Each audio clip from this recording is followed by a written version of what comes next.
আসসালামু আলাইকুম বন্ধুরা, আটা ময়দার লুচি অনেক খেয়েছেন। এবার বানিয়ে খেয়ে দেখুন দুর্দান্ত স্বাদের সুজির লুচি।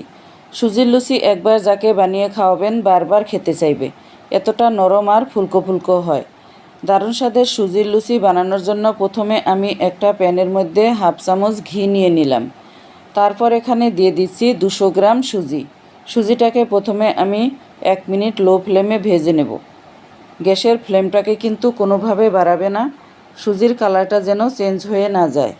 1 মিনিট ভেজে নেওয়ার পর আমি দিয়ে দিচ্ছি 2 বাটি পরিমাণ জল। এই বাটি করেই আমি সুজিটা মেপেছিলাম।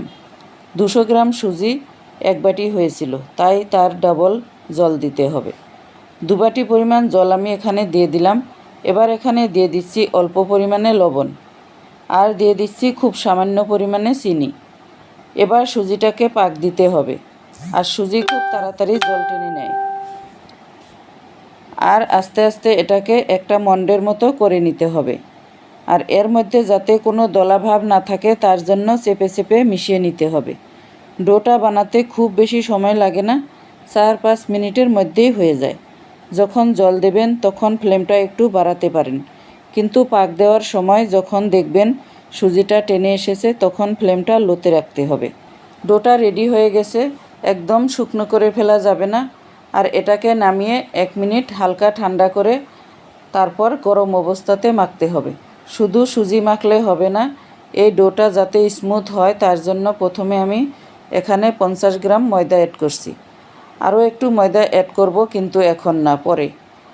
1 চামচ গুঁড়ো দুধ দিয়ে দিলাম। গুঁড়ো দুধটা অপশনাল, না দিলে স্কিপ করতে পারেন। এবার কিছুটা ধনেপাতা কুচি আর 1 চামচ শুকনো লঙ্কা কুচি দিয়ে দিলাম। এই ধনেপাতা কুচি আর শুকনো লঙ্কা কুচি দিলে লুচিগুলো দেখতে ভালো হয়, অন্য কিছুই নয়। চাইলে এগুলো নাও দিতে পারেন।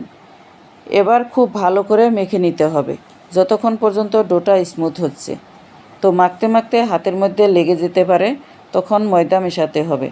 50 গ্রাম ময়দা দিয়েছিলাম, এখন আমি 2 চামচ পরিমাণ ময়দা দিয়ে দিলাম। ওজন করলে 30 গ্রাম হবে। তাহলে মোট 200 গ্রাম সুজির জন্য 80 গ্রাম ময়দা অ্যাড করছি। এবার ডোটা আরও স্মুথ করার জন্য আমি অল্প একটু তেল অ্যাড করছি। আমি 1.5 চামচ সাদা তেল দিয়েছি। তেলটা দিয়ে মাখার পর দেখবেন ডোটা একদম স্মুথ হয়ে যাবে। এখন আর হাতের মধ্যে লেগে ধরছে না। আমি দেখিয়ে দিচ্ছি, একটুও হাতের মধ্যে লাগছে না। প্রথমে ঘি দিয়েছিলাম, এবার সাদা তেল দিলাম, চাইলে আপনারা ঘিও দিতে পারেন। এবার লুচির জন্য লেচি কেটে নিতে হবে। লেচিগুলো একটু বড় বড় করে কাটবেন। তারপর একটা লেচি নিয়ে গোল করে নিব। এভাবে গোল করে নিলে লুচি বেলতে সুবিধা হয়। দেখতে পাচ্ছেন একদম স্মুথ হয়েছে। তো এইভাবে গোল করে নিচ্ছি। 2 হাতের তালুর সাহায্যে খুব সহজেই গোল শেপ দেওয়া যায়। এইভাবে সবগুলো শেপ দিয়ে নিয়েছি। এবার লুচিগুলো বেলে নিতে হবে। আর লুচি বেলার জন্য আমি একটা নিয়ে নেব, আর বাকিগুলো কিন্তু ঢেকে রাখতে হবে। বেলার জন্য আপনারা তেলের ব্যবহার করতে পারেন।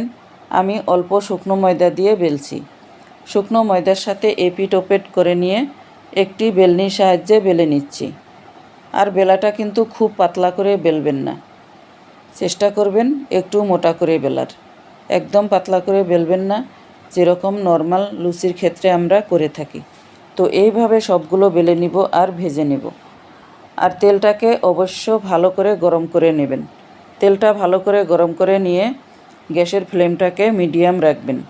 লুচির উপর একটু প্রেসার দিতে হবে, তাতে কিন্তু লুচিগুলো বলের মতো ফুলে যাবে।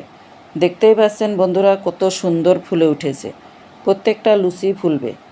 এই লুচিগুলো যেমন ফুলকো ফুলকো হয় তেমনি হয় ভীষণ নরম, আর টেস্ট হয় অসাধারণ। একবার খেলে বারবার খেতে ইচ্ছে করবে। আর যে একবার খাবে সে বারবার রিকোয়েস্ট করবে এই লুচি খাওয়ার জন্য। তো বন্ধুরা, আমাকে অনেকগুলো লুচি ভাজতে হবে, তাই ভিডিওটাকে আর খুব বেশি বড় করব না।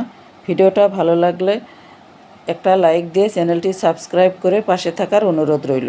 শেষ পর্যন্ত দেখার জন্য অনেক অনেক ধন্যবাদ।